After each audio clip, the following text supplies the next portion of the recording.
C'est une première en République démocratique du Congo et il était plus que temps de le faire si l'on aspire à l'émergence du Congo démocratique. Car l'émergence d'un pays passe par la réforme de son administration publique qui est le socle mieux, la colonne vertébrale de toute action gouvernementale.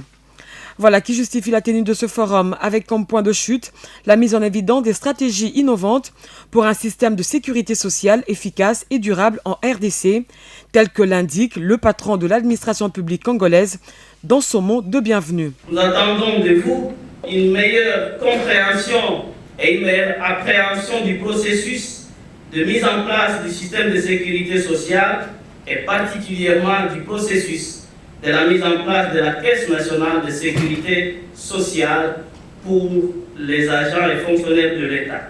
Nous attendons de ces assises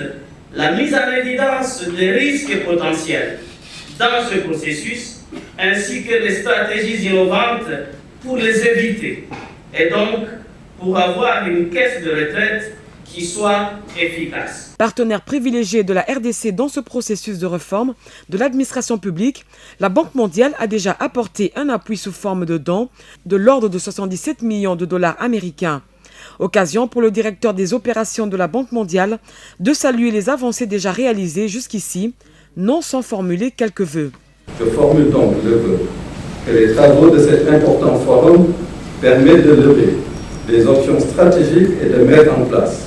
une feuille de route qui servira de cadre de référence pour guider les actions du gouvernement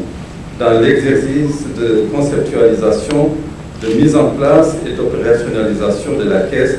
en vue d'assurer son fonctionnement rapide, efficace et durable. C'est le vice-premier ministre en charge de l'emploi, représentant du Premier ministre empêché, qui a ouvert ses travaux, dont la clôture intervient ce vendredi. À en croire Pascal Itombiso, l'objectif est de mettre en place la caisse de retraite d'ici décembre 2016 et voir les retraités être payés par celle-ci dès le début de l'année 2017.